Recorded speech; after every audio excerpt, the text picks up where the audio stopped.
ਸੋ ਅਸੀਂ ਜਿਸ ਵੇਲੇ ਉਸ ਆਇਤ ਨੂੰ ਦੇਖਦੇ ਹਾਂ ਤੇ ਉੱਥੇ ਪ੍ਰਭੂ ਦਾ ਇੱਕ ਬੜਾ ਪਿਆਰਾ ਵਾਅਦਾ ਆ, ਔਰ ਉਹ ਸਾਡੀਆਂ ਜਨਰੇਸ਼ਨਾਂ ਦੇ ਲਈ ਆ। 5 ਤੋਂ ਲੈ ਕੇ 7 ਆਇਤ ਤੱਕ ਲਿਖਿਆ, ਕਹਿੰਦਾ ਤਦ ਪ੍ਰਭੂ ਬੱਦਲ ਦੇ ਵਿੱਚ ਆ ਕੇ ਮੂਸਾ ਦੇ ਕੋਲ ਖਲੋ ਗਿਆ, ਉਸਨੇ ਆਪਣਾ ਨਾਮ ਪ੍ਰਭੂ ਕਰਕੇ ਲਿਆ। ਫਿਰ ਪ੍ਰਭੂ ਨੇ ਉਸਦੇ ਅੱਗਿਓਂ ਦੀ ਇਹ ਕਹਿੰਦਾ ਹੋਇਆ ਲੰਘਿਆ, ਮੈਂ ਪ੍ਰਭੂ ਹਾਂ, ਮੈਂ ਪ੍ਰਭੂ ਹਾਂ, ਜੋ ਦਿਆਲੂ ਕਿਰਪਾਲੂ, ਜੋ ਦਿਆਲੂ ਕਿਰਪਾਲੂ, ਗੁੱਸਾ ਕਰਨ ਚ ਮੱਠਾ, ਧੀਰਜ ਰੱਖਣ ਵਾਲਾ, ਪਿਆਰ ਅਤੇ ਸੱਚਾਈ ਦੇ ਨਾਲ ਅਤ ਭਰਪੂਰ ਪਰਮੇਸ਼ਵਰ, ਜੋ ਹਜ਼ਾਰਾਂ ਤੇ ਦਇਆ ਕਰਦਾ ਅਤੇ ਉਹਨਾਂ ਦੇ ਅਪਰਾਧਾਂ ਨੂੰ ਮਾਫ ਕਰਨ ਵਾਲਾ, ਪਰਮਾਪਿਆਂ ਅਤੇ ਪਰਦਾਦਿਆਂ ਦੇ ਪਾਪਾਂ ਦਾ ਬੱਚਿਆਂ ਦੇ ਕੋਲੋਂ ਬਦਲਾ ਲੈਣ ਵਾਲਾ। ਪਰ ਅਗਰ ਮਾਪੇ ਔਰ ਪਰਦਾਦੇ ਪ੍ਰਭੂ ਦੀ ਸੰਗਤ ਦੇ ਵਿੱਚ ਆ ਕੇ ਪ੍ਰਭੂ ਦੇ ਰਸਤੇ ਦੇ ਚੱਲਣ ਤੇ ਉਹਨਾਂ ਨੂੰ ਕਿੰਨੀ ਬਰਕਤ ਦੇਣ ਵਾਲਾ ਪਰਮੇਸ਼ਵਰ। ਇਹ ਉਸ ਸਮੇਂ ਦੀ ਨੀਡ ਸੀਗੀ ਜਿਹੜਾ ਪ੍ਰਭੂ ਨੇ ਇਸ ਤਰੀਕੇ ਦੇ ਨਾਲ ਇਹ ਕਿਹਾ। ਇਹਨਾਂ ਲੋਕਾਂ ਨੇ ਬੱਚਾ ਬਣਾ ਕੇ ਤੇ ਉਸਦੇ ਆਲੇ ਦੁਆਲੇ ਨੱਚੇ ਤੇ ਉਹਨੂੰ ਪ੍ਰਭੂ ਕਹਿ ਕੇ ਮੰਨਿਆ। ਸੋ ਇਹ ਜਿਹੜੀ ਚੀਜ਼ ਪ੍ਰਭੂ ਨੇ ਇੱਥੇ ਕਹੀ ਹੈ ਨਾ, ਬਦਲਾ ਲੈਣ ਵਾਲਾ, ਉਸਨੇ ਕਿਹਾ ਕਿ ਇਹਨਾਂ ਨੂੰ ਸਮਝਾ ਦੇ ਇੰਨੀ ਚੀਜ਼ ਆ ਕੇ। ਔਰ ਉਹ ਇਸੇ ਤਰ੍ਹਾਂ ਉਹਦੀ ਜਿਹੜੀ ਵਫਾਦਾਰੀ ਹੈ ਉਹ ਸਾਡੀਆਂ ਜਨਰੇਸ਼ਨਾਂ ਤੱਕ ਜਾਂਦੀ ਹੈ। ਔਰ ਤੁਸੀਂ ਬਹੁਤ ਬਰਕਤ ਵਾਲੇ ਪ੍ਰਭੂ ਦੇ ਬੰਦੇ ਆ, ਕਿਉਂਕਿ ਅੱਜ ਅਸੀਂ ਪ੍ਰਭੂ ਦੇ ਵਚਨ ਦੇ ਵਿੱਚੋਂ ਦੇਖਾਂਗੇ ਉਹਨਾਂ ਨੂੰ ਉਸ ਉਦਾਹਰਨ ਨੂੰ ਜੋ ਪ੍ਰਭੂ ਦੇ ਲੋਕਾਂ ਦੇ ਵਿੱਚ ਪੈਦਾ ਨਹੀਂ ਸੀ ਹੋਈ, ਲੇਕਿਨ ਪ੍ਰਭੂ ਦੇ ਉਸਨੇ ਉਸਦੇ ਨਾਮ ਨੂੰ ਆਪਣੀ ਜ਼ਿੰਦਗੀ ਦੇ ਵਿੱਚ ਲੈ ਲਿਆ, ਔਰ ਉਸਦੀ ਬਰਕਤ ਜਾ ਕੇ ਉਸਦੇ ਪੜਪੋਤੇ ਨੂੰ ਮਿਲੀ ਹੈ। ਔਰ ਫਿਰ ਬਰਕਤ ਉਹ ਸਾਰੀ ਉਹਦੇ ਘਰ 'ਚ ਹੀ ਰਹੀ ਹੈ। ਸੋ ਆਓ ਮੇਰੇ ਨਾਲ ਦੋ ਪਹਿਲਾਂ ਛੋਟੇ ਛੋਟੇ ਹਿੱਸੇ ਦੇਖਾਂਗੇ। ਜੱਜਸ ਦਾ ਚੌਥਾ ਭਾਵ ਉਹਦੀ 1 ਤੋਂ 3 ਆਇਤ, ਜਿਸ ਨੂੰ ਮਿਲ ਜਾਏ।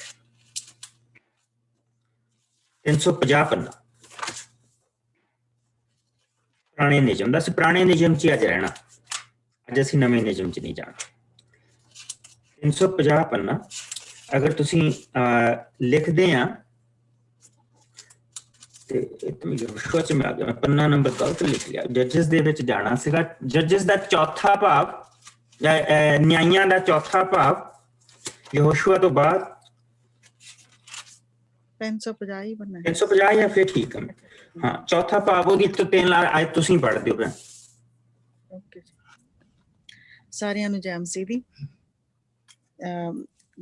ਦਬੋਰਾ ਅਤੇ ਬਰਾਕ। ਇਹੂਦ ਦੇ ਮਰ ਜਾਣ ਦੇ ਪਿੱਛੋਂ ਇਸਰਾਏਲੀ ਕੌਮ ਨੇ ਫਿਰ ਪ੍ਰਭੂ ਦਾ ਵਿਸ਼ਵਾਸਘਾਤ ਕਰਕੇ ਉਸ ਦੇ ਵਿਰੁੱਧ ਪਾਪ ਕੀਤਾ। ਇਸ ਲਈ ਪ੍ਰਭੂ ਨੇ ਉਹਨਾਂ ਨੂੰ ਕਨਾਨੀ ਰਾਜਾ ਯਾਵੀਨ ਦੇ ਹੱਥੀਂ ਸੌਂਪ ਦਿੱਤਾ। ਯਾਵੀਨ ਰਾਜਾ ਦੀ ਰਾਜਧਾਨੀ ਹਸੋਰ ਸੀ ਅਤੇ ਉਸ ਦੇ ਸੈਨਾਪਤੀ ਦਾ ਨਾਂ ਸੀਸਰਾ ਸੀ, ਜੋ ਪਰਾਈਆਂ ਕੌਮਾਂ ਦੇ ਸ਼ਹਿਰ ਹਰੋਸਤ ਵਿੱਚ ਰਹਿੰਦਾ ਸੀ। ਯਾਬੀਨ ਕੋਲ 900 ਲੋਹੇ ਦੇ ਰੱਥ ਸਨ। ਉਸਨੇ 20 ਸਾਲਾਂ ਤੱਕ ਇਸਰਾਏਲੀਆਂ ਤੇ ਰਾਜ ਕੀਤਾ। ਉਹ ਇਹਨਾਂ ਸਾਲਾਂ ਵਿੱਚ ਉਹਨਾਂ ਉੱਤੇ ਅਤਿਆਚਾਰ ਕਰਦਾ ਰਿਹਾ। ਸੋ ਇਸ ਸਮੇਂ ਦੇ ਵਿੱਚ ਕੀ ਹੋਇਆ ਕਿ ਬਹੁਤ ਸਾਰੇ ਲੋਕ ਇਸਰਾਇਲ ਨੂੰ ਛੱਡ ਕੇ ਚਲੇ ਗਏ, ਜਗ੍ਹਾ ਜਗ੍ਹਾ ਤੇ ਚਲੇ ਗਏ, ਕਿਉਂਕਿ ਜਿਹੜਾ ਕਨਾਨੀ ਰਾਜਾ ਸੀਗਾ ਉਹ ਸਭ ਤੋਂ ਪਹਿਲਾਂ ਇਹ ਸਮਝਣਾ ਪੈਣਾ ਕਿ ਕੈਨਾਨਾਈਟ ਲੋਕ ਕੌਣ ਸੀਗੇ।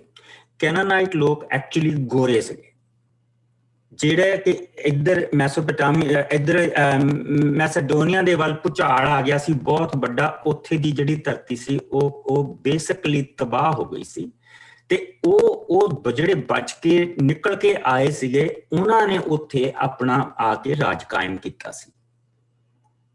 ਲੇਕਿਨ ਉਹ ਜਿਸ ਵੇਲੇ ਕੁਛ ਉਹ ਤੁਸੀਂ ਇਹ ਕਹਿ ਲਓ ਕਿ 2000 ਸਾਲ ਉੱਥੇ ਰਹੇ, ਫਿਰ ਉਹ ਵਾਪਸ ਚਲੇ ਗਏ ਸੀਗੇ ਉਹ ਲੋਕ। ਸੋ ਕੈਨਾਨਾਈਟ ਜਿਹੜੇ ਲੋਕ ਆ ਉਹ ਆ, ਔਰ ਉਹਦੇ ਕੋਲ ਲੋਹੇ ਦੇ ਰਥ ਸੀਗੇ ਜਿਨ੍ਹਾਂ ਨੂੰ ਮਾਤ ਦੇਣੀ ਬਹੁਤ ਔਖੀ ਸੀ ਉਹਨਾਂ ਦਿਨਾਂ ਦੇ ਵਿੱਚ, ਔਰ ਉਸਨੇ ਬਹੁਤ ਲੋਕਾਂ ਦੇ ਉੱਤੇ ਤਬਾਹੀ ਕੀਤੀ। ਸੋ ਲੋਕ ਬਹੁਤ ਸਾਰੇ ਦੌੜ ਗਏ। ਸੋ ਉਹਦੇ ਵਿੱਚ ਇੱਕ ਪਰਿਵਾਰ ਜਿਹੜਾ ਦੌੜਿਆ ਸੀਗਾ, ਉਹ ਅਸੀਂ ਹੁਣ ਉਸ ਪਰਿਵਾਰ ਨੂੰ ਦੇਖਾਂਗੇ। ਮੇਰੇ ਨਾਲ ਆ ਜਾਓ ਜੀ ਤੁਸੀਂ ਰੂਥ ਦੇ ਪਹਿਲੇ ਚੈਪਟਰ ਦੇ ਵਿੱਚ, ਔਰ ਅਸੀਂ ਸੈਮੂਅਲ ਤੋਂ ਪਹਿਲਾਂ, ਨਿਆਂਇਆਂ ਤੋਂ ਬਾਅਦ ਰੂਥ ਦੀ ਪੁਸਤਕ ਆਉਂਦੀ ਆ। ਸੈਕੰਡ ਸੈਮੂਅਲ 382 ਪੇਜ ਹੈ ਜੀ। ਹਾਂਜੀ 82। ਅੱਛਾ ਜੀ, ਅੱਜ ਅਸੀਂ ਇਸ ਪੁਸਤਕ ਨੂੰ ਸਕੈਨ ਕਰਾਂਗੇ ਔਰ ਦੋ ਚੀਜ਼ਾਂ ਸਿੱਖਾਂਗੇ ਕਿ ਅਗਰ ਅਸੀਂ ਪ੍ਰਭੂ ਤੋਂ ਆਪਣੀਆਂ ਸੰਤਾਨਾਂ ਦੇ ਲਈ ਬਰਕਤ ਮੰਗਦੇ ਹਾਂ ਤੇ ਉਹ ਬਰਕਤ ਜਿਹੜੀ ਆ ਉਹ ਕਿਸ ਤਰ੍ਹਾਂ ਸਾਨੂੰ ਮਿਲਣੀ। ਸੋ ਕੋਈ ਜਾਣਾ ਇਸ ਦਾ ਪਹਿਲਾ ਜਿਹੜਾ ਚੈਪਟਰ ਆ ਉਹ ਪੜ੍ਹ ਦੇ। ਮੈਂ ਪੜ੍ਹ ਦਿੰਦਾ ਪਾਸਟਰ ਜੀ। ਹਾਂਜੀ ਗੋ ਅਹੈਡ। ਸਾਰਿਆਂ ਨੂੰ ਜੈ ਮਸੀਹ ਦੀ। ਜੈ ਮਸੀਹ। ਸਫਾ 383। ਅਲੀ ਮਲਕ ਅਤੇ ਉਸ ਦਾ ਟੱਬਰ। ਇਹ ਉਸ ਸਮੇਂ ਦੀ ਗੱਲ ਹੈ ਜਦੋਂ ਇਸਰਾਇਲ ਕੌਮ ਉੱਤੇ ਲੋਕ ਰਖੇਕਾਂ ਦਾ ਰਾਜ ਸੀ। ਉਸ ਸਮੇਂ ਇਸਰਾਇਲ ਦੇਸ਼ ਵਿੱਚ ਅਕਾਲ ਪੈ ਗਿਆ। ਇਸ ਅਕਾਲ ਸਮੇਂ ਇੱਕ ਆਦਮੀ ਆਪਣੀ ਪਤਨੀ ਅਤੇ 2 ਪੁੱਤਰਾਂ ਦੇ ਨਾਲ ਕੁਝ ਚਿਰ ਦੇ ਲਈ ਮੋਆਬ ਦੇਸ਼ ਵਿੱਚ ਰਹਿਣ ਗਿਆ। ਉਹ ਆਦਮੀ ਯਹੂਦਿਆ ਦੇਸ਼ ਦਾ ਰਹਿਣ ਵਾਲਾ ਸੀ। ਉਸ ਦਾ ਨਾਂ ਅਲੀ ਮਲਕ ਸੀ। ਉਸ ਦੀ ਪਤਨੀ ਦਾ ਨਾਂ ਨੌਮੀ ਅਤੇ ਉਸ ਦੇ ਪੁੱਤਰਾਂ ਦੇ ਨਾਂ ਮਹਿਲੋਲ ਅਤੇ ਕੈਲੋਨ ਸਨ। ਉਹਨਾਂ ਦਾ ਸੰਬੰਧ ਇਫਰਾਤੀ ਇਲਾਕੇ ਦੇ ਪਿੰਡ ਬੈਤਲਹਮ, ਜੋ ਯਹੂਦਿਆ ਦੇਸ਼ ਵਿੱਚ ਹੈ, ਨਾਲ ਸੀ। ਨੌਮੀ ਦਾ ਪਤੀ ਅਲੀ ਮਲਕ ਮੋਆਬ ਦੇਸ਼ ਵਿੱਚ ਹੀ ਮਰ ਗਿਆ ਅਤੇ ਉਹ ਆਪਣੇ 2 ਪੁੱਤਰਾਂ ਦੇ ਨਾਲ ਇਕੱਲੀ ਪਿੱਛੇ ਰਹਿ ਗਈ। ਉਸ ਦੇ ਪੁੱਤਰਾਂ ਨੇ ਮੋਆਬ ਦੇਸ਼ ਦੀਆਂ ਰਹਿਣ ਵਾਲੀਆਂ ਦੇ ਜਵਾਨ ਕੁੜੀਆਂ ਨਾਲ ਵਿਆਹ ਕਰ ਲਏ, ਜਿਨ੍ਹਾਂ ਦੇ ਨਾਂ ਆਰਪਾ ਅਤੇ ਰੂਥ ਸਨ। ਇਸ ਦੇ ਪਿੱਛੋਂ ਉਹਨਾਂ ਨੂੰ ਉੱਥੇ ਰਹਿੰਦਿਆਂ ਹੋਇਆਂ ਕੋਈ 10 ਸਾਲ ਹੋ ਗਏ ਸਨ ਕਿ ਮਹਿਲੋਲ ਅਤੇ ਕੈਲੋਨ ਵੀ ਮਰ ਗਏ। ਇਸ ਤਰ੍ਹਾਂ ਨੌਮੀ ਆਪਣੇ 2 ਪੁੱਤਰਾਂ ਅਤੇ ਪਤੀ ਦੇ ਮਰਨ ਪਿੱਛੋਂ ਬਿਲਕੁਲ ਇਕੱਲੀ ਰਹਿ ਗਈ। ਠਹਿਰਿਓ ਇੱਥੇ ਇੱਕ ਮਿੰਟ ਠਹਿਰਿਓ। ਉੱਥੇ ਜਿਹੜਾ ਰਾਜ ਸੀਗਾ, ਇੱਥੇ ਰਖਕਿਆਂ ਦਾ ਕਿਹਾ, ਲੇਕਿਨ ਅਸੀਂ ਜੱਜਿਸ ਕਹਿ ਸਕਦੇ ਹਾਂ, ਨਿਆਂਇਆਂ ਦਾ ਰਾਜ ਸੀ। ਸੋ ਚੌਥੇ ਚੈਪਟਰ ਦੇ ਵਿੱਚ ਜਿਹੜੇ ਨਿਆਂਇ ਨੂੰ ਅਸੀਂ ਦੇਖਦੇ ਪਏ ਹਾਂ, ਉਸ ਵੇਲੇ ਉਹ ਮਰ ਗਿਆ ਸੀ ਔਰ ਉੱਥੇ ਕਨਾਨੀਆਂ ਨੇ ਹਮਲਾ ਕਰ ਦਿੱਤਾ ਸੀ। ਬਹੁਤ ਸਾਰੇ ਲੋਕ ਜਿਹੜੇ ਵਿਛੜ ਗਏ। ਇਹ ਜਿਹੜੇ ਹੈਗੇ ਆ ਇਹ ਮੁਆਬ ਦੇ ਵਿੱਚ ਚਲੇ ਗਏ, ਔਰ ਮੁਆਬ ਦੇ ਵਿੱਚ ਜਾਣਾ ਕੋਈ ਗੁਨਾਹ ਨਹੀਂ, ਲੇਕਿਨ ਇਜ਼ਰਾਈਲੀ ਲੋਕ ਮੁਆਬੀ ਲੋਕਾਂ ਦੇ ਨਾਲ ਰਿਸ਼ਤਾ ਨਹੀਂ ਰੱਖਦੇ ਸੀ ਕਿਉਂਕਿ ਉਹ ਮੁਆਬੀ ਲੋਕਾਂ ਨੂੰ ਬਹੁਤ ਜ਼ਿਆਦਾ ਨਫ਼ਰਤ ਕਰਦੇ ਸੀ। ਔਰ ਉਸ ਦਾ ਜਿਹੜਾ ਕਾਰਨ ਆ, ਕੋਈ ਦੱਸ ਸਕਦਾ ਕਿ ਮੁਆਬ ਦੇ ਲੋਕ ਕਿੱਥੋਂ ਆਏ ਸੀਗੇ? ਕੌਣ ਆ ਮੁਆਬੀ ਲੋਕ? ਐਬਸੋਲੂਟਲੀ ਮੋਆਬਾਈਟਸ ਤੇ ਐਮੋਨਾਈਟਸ ਜਿਹੜੇ ਹੈਗੇ ਆ, ਮੁਆਬੀ ਤੇ ਅਮੋਨੀ ਲੋਕ ਜਿਹੜੇ ਆ, ਇਹ ਲੂਤ, ਕਿਉਂਕਿ ਉਹ ਕੁੜੀਆਂ ਨੇ ਆਪਣੇ ਬਾਪ ਦੇ ਨਾਲ ਗੰਦਗੀ ਕਰਕੇ ਬੱਚੇ ਪੈਦਾ ਕੀਤੇ ਸੀ, ਇਸ ਕਰਕੇ ਪ੍ਰਭੂ ਨੇ ਉਹਨਾਂ ਤੋਂ ਦੂਰ ਰਹਿਣ ਦੇ ਲਈ ਕਿਹਾ ਸੀ। ਸੋ ਮੁਆਬੀ ਲੋਕ ਜਿਹੜੇ ਸੀਗੇ, ਉਹਨਾਂ ਦੇ ਵਿੱਚ ਜਾਣਾ ਦਾ ਕੋਈ ਗੁਨਾਹ ਨਹੀਂ, ਪਰ ਉਹਨਾਂ ਵਿੱਚ ਵਿਆਹ ਕਰਾਉਣਾ ਬਹੁਤ ਵੱਡਾ ਗੁਨਾਹ ਹੈ। ਸੋ ਉੱਥੇ ਜਿਸ ਵੇਲੇ ਇਹ ਹੋਇਆ ਤੇ ਪ੍ਰਭੂ ਨੇ ਸਮਾਂ ਪਾ ਕੇ ਉਹਨਾਂ ਦੋਨਾਂ ਬੇਟਿਆਂ ਦੀ ਵੀ ਡੈਥ ਹੋ ਗਈ। ਹੁਣ 3 ਔਰਤਾਂ ਘਰ 'ਚ ਰਹਿ ਗਈਆਂ। ਇਹ ਸੀਨ ਆ ਇੱਥੇ, 3 ਔਰਤਾਂ ਘਰ ਰਹਿ ਗਈਆਂ। ਮਾਂ ਇਜ਼ਰਾਈਲੀ ਆ, ਯਹੂਦਾ ਦੇ ਕਬੀਲੇ ਦੀ ਆ, ਬੈਤਲਹਮ ਦੀ ਰਹਿਣ ਵਾਲੀ ਆ। ਬਾਪ ਮਰ ਗਿਆ, ਬੇਟੇ ਮਰ ਗਏ, ਔਰ ਇਸ ਵੇਲੇ ਉਹਨਾਂ ਤਿੰਨਾਂ ਦਾ ਕੋਈ ਸਹਾਰਾ ਨਹੀਂ। ਸੋ ਹੁਣ ਉਹ ਵਾਪਸ ਜਾ ਰਹੇ ਆ। ਉਸਨੇ ਤੱਕ ਲਿਆ ਕਿ ਹੁਣ ਮੈਂ ਵਾਪਸ ਬੈਤਲਹਮ ਦੇ ਵਿੱਚ ਜਾਊਂਗੀ। ਸੋ ਕੋਈ ਜਾਣਾ ਇਸ ਦੀਆਂ ਪਹਿਲੀਆਂ 14 ਆਇਤਾਂ ਪੜ੍ਹੇ, 6 ਤੋਂ 14। ਹਾਂਜੀ ਹਾਂਜੀ। ਦੁਆਰ ਤੋਂ ਨਾ 1 ਤੋਂ 14 ਜੀ ਕਿ ਨਹੀਂ 6 ਨਹੀਂ ਤੋਂ ਨਹੀਂ 14? 6 ਤੋਂ 14 ਬੈਥਲਮ ਜਾਣਾ। ਤਦ ਨੌਮੀ ਨੂੰ ਖਬਰ ਮਿਲੀ ਕਿ ਪ੍ਰਭੂ ਨੇ ਆਪਣੇ ਲੋਕਾਂ ਤੇ ਕਿਰਪਾ ਦ੍ਰਿਸ਼ਟੀ ਕਰਕੇ ਉਹਨਾਂ ਨੂੰ ਚੰਗੀ ਫਸਲ ਦਾ ਦਾਨ ਦਿੱਤਾ ਹੈ। ਇਸ ਲਈ ਉਸਨੇ ਆਪਣੀਆਂ ਦੋਹਾਂ ਨੌਹਾਂ ਦੇ ਨਾਲ ਮੁਆਬ ਦੇਸ਼ ਤੋਂ ਜਾਣ ਦੀ ਤਿਆਰੀ ਕੀਤੀ। ਉਸਨੇ ਉਹ ਥਾਂ ਜਿੱਥੇ ਉਹ ਰਹਿੰਦੀ ਸੀ ਆਪਣੀਆਂ ਨੌਹਾਂ ਦੇ ਨਾਲ ਛੱਡ ਦਿੱਤੀ ਅਤੇ ਯਹੂਦਿਆ ਦੇਸ਼ ਨੂੰ ਜਾਣ ਵਾਲੇ ਰਾਹੇ ਪੈ ਗਈ। ਪਰ ਕੁਝ ਦੂਰ ਚੱਲਣ ਦੇ ਪਿੱਛੋਂ ਨੌਮੀ ਨੇ ਆਪਣੀਆਂ ਦੋਹਾਂ ਨੌਹਾਂ ਨੂੰ ਕਿਹਾ, ਤੁਸੀਂ ਦੋਵੇਂ ਜਣੀਆਂ ਆਪਣੇ ਆਪਣੇ ਪੇਕਿਆਂ ਨੂੰ ਮੁੜ ਜਾਵੋ। ਪ੍ਰਭੂ ਤੁਹਾਡੇ ਨਾਲ ਇਸੇ ਤਰ੍ਹਾਂ ਭਲਾ ਵਰਤਾਓ ਕਰੇ ਜਿਸ ਤਰ੍ਹਾਂ ਤੁਸੀਂ ਮੇਰੇ ਅਤੇ ਆਪਣੇ ਸਵਰਗਵਾਸੀ ਪਤੀਆਂ ਨਾਲ ਕੀਤਾ ਹੈ। ਪ੍ਰਭੂ ਕਰੇ ਕਿ ਤੁਹਾਡੇ ਘਰ ਵਿੱਚ ਵਸਣ, ਤੁਹਾਡੇ ਘਰ ਫਿਰ ਵਸਣ ਅਤੇ ਤੁਸੀਂ ਫਿਰ ਆਪਣੇ ਘਰਾਂ ਵਾਲਿਆਂ ਦੀ ਛਾਇਆ ਹੇਠ ਸੁੱਖ ਪਾਵੋ। ਸੋ ਨੌਮੀ ਨੇ ਉਹਨਾਂ ਦੋਹਾਂ ਦਾ ਮੂੰਹ ਮੱਥਾ ਚੁੰਮਿਆ, ਪਰ ਦੋਵੇਂ ਧਾਹਾਂ ਮਾਰ ਕੇ ਰੋਣ ਲੱਗ ਪਈਆਂ। ਉਹਨਾਂ ਨੇ ਨੌਮੀ ਨੂੰ ਕਿਹਾ, ਨਹੀਂ ਮਾਂ ਜੀ, ਅਸੀਂ ਤੁਹਾਡੇ ਨਾਲ ਤੁਹਾਡੇ ਲੋਕਾਂ ਕੋਲ ਜਾਵਾਂਗੀਆਂ। ਪਰ ਨੌਮੀ ਨੇ ਉੱਤਰ ਦਿੱਤਾ, ਮੇਰੀ ਧੀਓ, ਮੇਰਾ ਕਹਿਣਾ ਮੰਨੋ ਅਤੇ ਮੁੜ ਜਾਵੋ। ਤੁਸੀਂ ਮੇਰੇ ਨਾਲ ਕਿਉਂ ਆਉਣਾ ਚਾਹੁੰਦੀਆਂ ਹੋ? ਮੈਂ ਹੋਰ ਪੁੱਤਰਾਂ ਨੂੰ ਜਨਮ ਦੇਣ ਦੇ ਯੋਗ ਨਹੀਂ ਹਾਂ ਜੋ ਤੁਹਾਡੇ ਪਤੀ ਬਣ ਸਕਣ। ਧੀਓ ਮੁੜ ਜਾਓ, ਮੈਂ ਦੁਬਾਰਾ ਵਿਆਹ ਕਰਨ ਦੇ ਯੋਗ ਨਹੀਂ ਹਾਂ। ਮੇਰੀ ਉਮਰ ਬਹੁਤ ਵਡੇਰੀ ਹੋ ਚੁੱਕੀ ਹੈ, ਇੱਥੋਂ ਤੱਕ ਕਿ ਜੇਕਰ ਮੈਂ ਇਹ ਵੀ ਆਖਾਂ ਕਿ ਮੈਨੂੰ ਆਸ਼ਾ ਹੈ ਜਾਂ ਮੈਂ ਅੱਜ ਰਾਤ ਨੂੰ ਹੀ ਵਿਆਹ ਕਰਦੀ ਹਾਂ ਅਤੇ ਪੁੱਤਰਾਂ ਨੂੰ ਜਨਮ ਦਿੰਦੀ ਹਾਂ, ਪਰ ਕੀ ਤੁਸੀਂ ਉਹਨਾਂ ਦੇ ਨਾਲ ਵਿਆਹ ਕਰਨ ਦੇ ਲਈ ਉਹਨਾਂ ਦੇ ਜਵਾਨ ਹੋਣ ਤੱਕ ਰੁਕੀਆਂ ਰਹੋਗੀਆਂ? ਨਹੀਂ ਮੇਰੀ ਧੀਓ, ਇਸ ਤਰ੍ਹਾਂ ਨਹੀਂ ਹੋ ਸਕਦਾ। ਪ੍ਰਭੂ ਮੇਰੇ ਵਿਰੁੱਧ ਉੱਠ ਖੜਾ ਹੋਇਆ ਹੈ। ਮੈਨੂੰ ਤੁਹਾਡਾ ਬਹੁਤ ਦੁੱਖ ਹੈ। ਇਹ ਸੁਣ ਕੇ ਉਹ ਦੋਵੇਂ ਫਿਰ ਧਾਹਾਂ ਮਾਰ ਕੇ ਰੋਣ ਲੱਗ ਪਈਆਂ। ਫਿਰ ਆਰਪਾ ਨੇ ਆਪਣੀ ਸੱਸ ਦੇ ਚਰਨੀ ਹੱਥ ਲਾ ਕੇ ਉਸ ਤੋਂ ਵਿਦਾ ਲਈ ਅਤੇ ਆਪਣੇ ਪੇਕਿਆਂ ਨੂੰ ਮੁੜ ਗਈ, ਪਰ ਰੂਥ ਆਪਣੀ ਸੱਸ ਦੇ ਨਾਲ ਹੀ ਰਹੀ। ਬੜੇ ਸੁਣੇ ਜਾਣ ਤੇ ਸ਼ੀਸ਼ ਬਰਕਤ ਮਿਲੇ। ਸੋ ਜਿਸ ਵੇਲੇ ਉਸ ਮਾਂ ਨੇ ਕਿਹਾ ਕਿ ਤੁਸੀਂ ਹੁਣ ਵਾਪਸ ਮੁੜ ਜਾਓ, ਇਟ ਮੀਨਸ ਕਿ ਉਸਨੇ ਬਹੁਤ ਪਿਆਰ ਦਿੱਤਾ ਆਪਣੀਆਂ ਨੂੰ। ਉਸਨੇ ਉਹਨਾਂ ਨੂੰ ਉਹਨਾਂ ਦੀ ਬਣਦੀ ਇੱਜ਼ਤ ਦਿੱਤੀ। ਇਸ ਕਰਕੇ ਉਹ ਦੋਵੇਂ ਉਸਦੇ ਨਾਲ ਜੁੜੀਆਂ। ਲੇਕਿਨ ਜਿਸ ਲਈ ਉਸਨੇ ਉਹ ਸਲਾਹ ਦਿੱਤੀ ਹੈਗੀ ਆ, ਇੱਕ ਨੇ ਉਹ ਸਲਾਹ ਮੰਨ ਲਈ ਕਿ ਮਾਂ ਤੂੰ ਠੀਕ ਕਹਿੰਦੀ ਨਾ। ਹੁਣ ਅਸੀਂ ਜੇ ਇਹ ਕਹੀਏ ਕਿ ਜੀ ਹੁਣ ਉਸ ਬੱਚੀ ਦੇ ਉੱਤੇ ਉਹਨੂੰ ਸਜ਼ਾ ਹੋਣੀ ਚਾਹੀਦੀ ਹੈ, ਐਬਸੋਲੂਟਲੀ ਨਾਟ। ਪ੍ਰਭੂ ਨੇ ਉਸਦੇ ਲਈ ਵੀ ਬਰਕਤ ਰੱਖੀ ਕਿਉਂਕਿ ਉਹ ਮਾਂ ਦੇ ਨਾਲ ਤੁਰਨ ਨੂੰ ਤਿਆਰ ਸੀ, ਉਸਨੂੰ ਵੀ ਬਰਕਤ ਮਿਲੀ। ਲੇਕਿਨ ਜਿਹੜੀ ਇੱਕ ਸੀਗੀ ਰੂਥ, ਉਹ ਕਹਿੰਦੀ ਵੀ ਮੈਂ ਨਹੀਂ ਜਾਣਾ ਵਾਪਸ, ਮੈਂ ਤਾਂ ਤੇਰੇ ਨਾਲ ਜਾਣਾ। ਉਹ ਉੱਥੇ ਅੜੀ ਰਹੀ। ਸੋ ਉਸਨੇ ਇੱਕ ਬਹੁਤ ਵੱਡਾ ਇੱਥੇ ਡਿਸੀਜਨ ਲਿਆ। ਇਹ ਡਿਸੀਜਨ ਜਿਹੜਾ ਉਸਨੇ ਲਿਆ, ਇਸ ਦੇ ਵਿੱਚ ਕੋਈ ਨਫਾ ਨਹੀਂ ਦਿਖਾਈ ਦਿੰਦਾ ਪਿਆ। ਇੱਕ ਬੁੱਢੀ ਔਰਤ ਆ ਜਿਸ ਦੀ ਉਸਨੇ ਸਾਂਭ ਸੰਭਾਲ ਉਹਨਾਂ ਲੋਕਾਂ ਦੇ ਵਿੱਚ ਜਾ ਕੇ ਕਰਨੀ ਆ ਜਿਹੜੇ ਲੋਕ ਮੁਆਬੀਆਂ ਨੂੰ ਨਫ਼ਰਤ ਕਰਦੇ।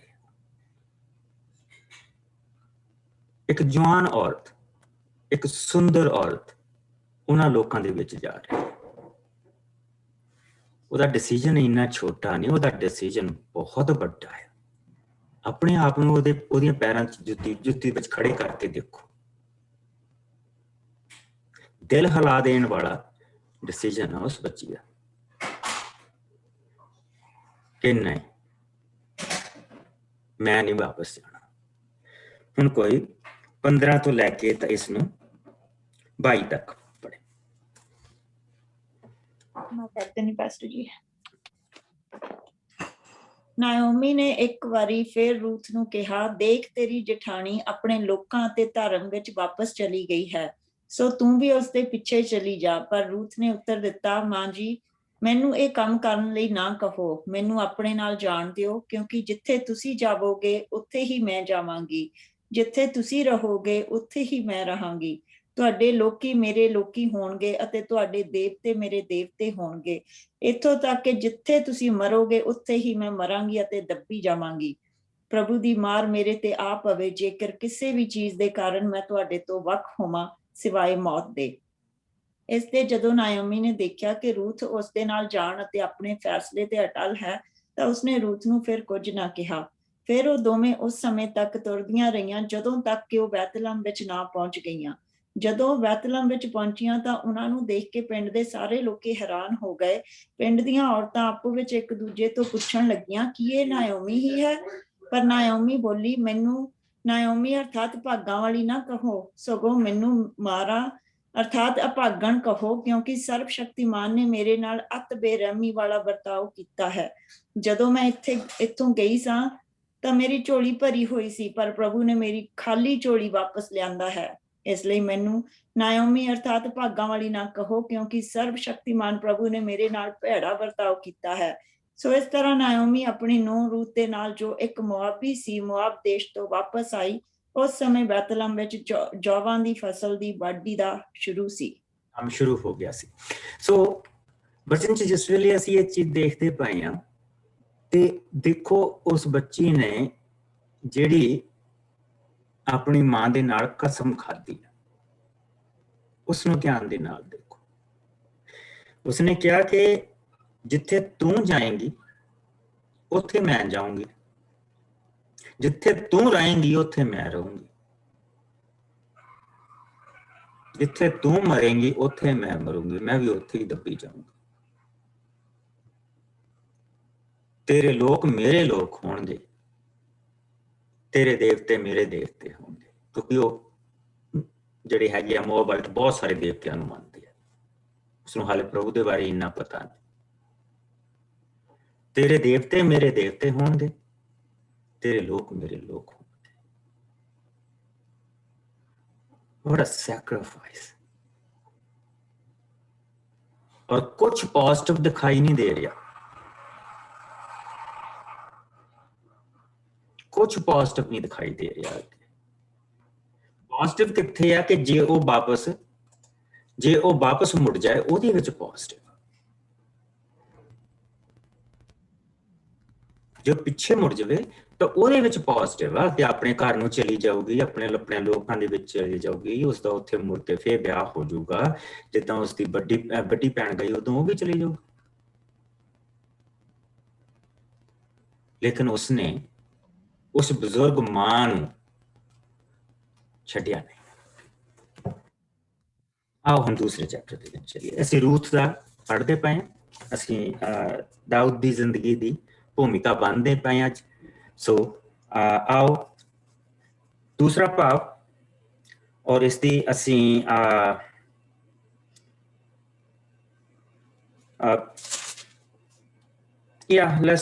let's read first 13 verses.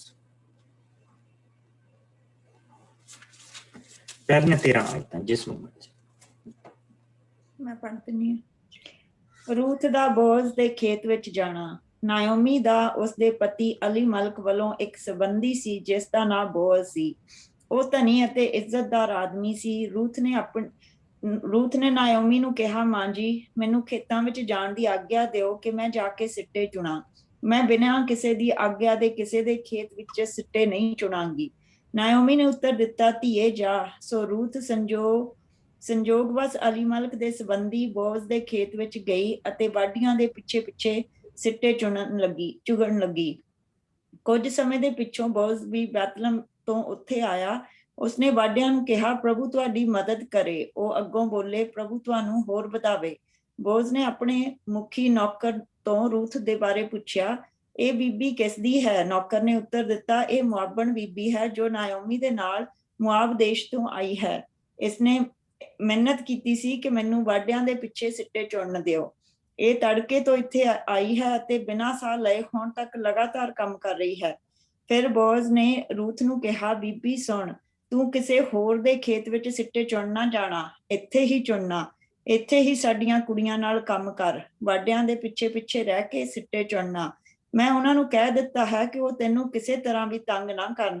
ਜਦੋਂ ਵੀ ਤੈਨੂੰ ਤੇ ਲੱਗੇ, ਜਾ ਕੇ ਭਾਂਡੇ ਵਿੱਚੋਂ ਪਾਣੀ ਪੀਣਾ ਜੋ ਕਾਮਿਆਂ ਨੇ ਭਰਿਆ ਹੈ। ਇਸ ਤੇ ਰੂਥ ਨੇ ਧਰਤੀ ਤੇ ਮੱਥਾ ਟੇਕਦੇ ਹੋਏ ਬੋਜ਼ ਨੂੰ ਕਿਹਾ, ਤੁਸੀਂ ਮੇਰੇ ਤੇ ਅਰਥਾਤ ਇੱਕ ਪਰਦੇਸਨ ਤੇ ਇੰਨੇ ਦਿਆਲੂ ਕਿਉਂ ਹੋ?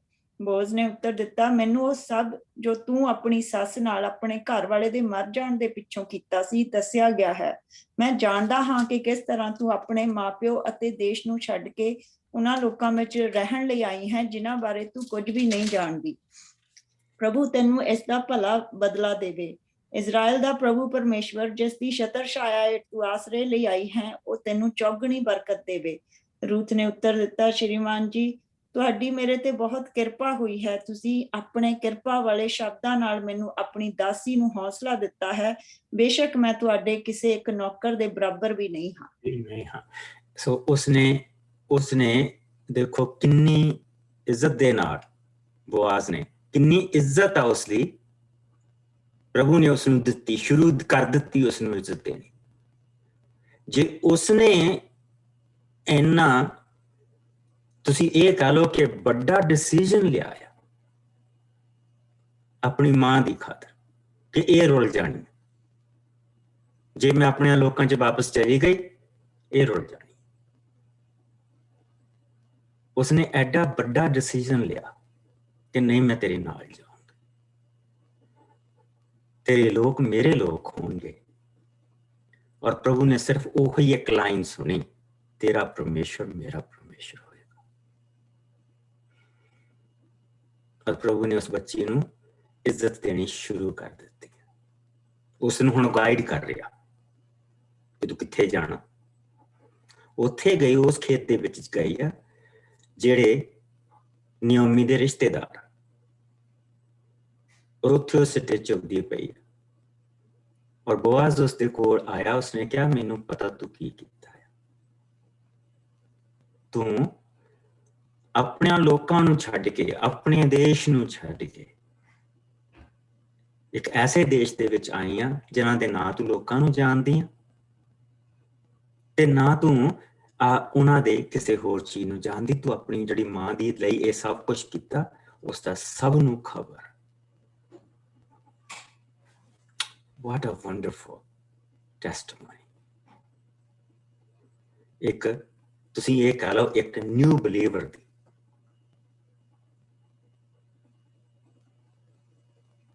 ਜਿਸਨੇ ਨੁਕਸਾਨ ਚੁਣਿਆ। ਅੱਗੇ ਹੋਣ ਵਾਲੀਆਂ ਚੀਜ਼ਾਂ ਦਾ ਤਾਂ ਉਹਨੂੰ ਵਿਚਾਰੀ ਨੂੰ ਪਤਾ ਨਹੀਂ, ਕੁਛ ਨਹੀਂ ਉਹਨੂੰ ਪਤਾ। ਜਿਹਨੇ ਨੁਕਸਾਨ ਚੁਣਿਆ ਕਿਉਂਕਿ ਉਸਨੇ ਉਸ ਮਾਂ ਤੇ ਦਇਆ ਕੀਤੀ। ਸੋ ਜਿਸ ਦਿਆਲੂ ਪ੍ਰਭੂ ਦੇ ਬਾਰੇ ਅਸੀਂ ਪੜ੍ਹਦੇ ਪਏ ਸੀ, ਮੈਂ ਦਿਆਲੂ, ਕਿਰਪਾਲੂ, ਗੁੱਸਾ ਕਰਨ ਚ ਮੱਠਾ, ਹੁਣ ਉਹ ਕਹਿੰਦਾ ਹੁਣ ਤੂੰ ਮੇਰੀ ਦਇਆ ਦੇਖੀ।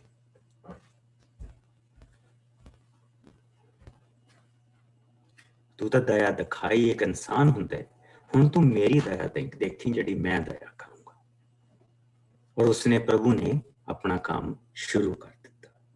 ਸੋ ਜਿਹੜਾ ਅਗਲਾ ਹਿੱਸਾ ਆ ਉਹ ਸਿਰਫ 14 ਤੋਂ ਅੱਗੇ ਤੁਸੀਂ ਆਪ ਪੜ੍ਹ ਲਿਓ, ਕਿਉਂਕਿ ਉਹਦੇ ਵਿੱਚ ਸਿਰਫ ਉਸਨੇ ਬੋਆਜ਼ ਨੇ ਜਿੱਦਾਂ ਉਸਨੂੰ ਕਿਹਾ ਕਿ ਤੂੰ ਖਾਣਾ ਵੀ ਖਾ ਸਕਦੀ ਆ, ਸਭ ਕੁਛ ਕਰ ਸਕਦੀ ਆ। ਔਰ ਬਾਡੀਆਂ ਦੇ ਜਿੱਦਾਂ ਐਂਡ ਤੱਕ ਉਹ ਉੱਥੇ ਰਹੀ ਔਰ ਉਸ ਤੇ ਸਿੱਟੇ ਆਪਣੇ ਚੁਣਦੀ ਰਹੀ। ਸੋ ਆਓ ਅਸੀਂ ਅੱਗੇ ਪੜ੍ਹੀਏ। ਤੀਸਰਾ ਚੈਪਟਰ ਦੇ ਵਿੱਚ ਆ ਜਾਓ। ਤੀਸਰੇ ਚੈਪਟਰ ਦੀਆਂ 1 ਤੋਂ ਲੈ ਕੇ ਅਸੀਂ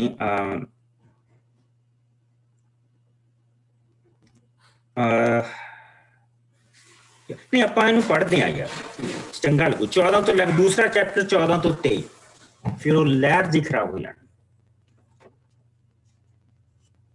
14 ਤੋਂ 23 ਜਿਸ ਨੂੰ ਮਿਲ। ਹਾਂਜੀ ਕਰ।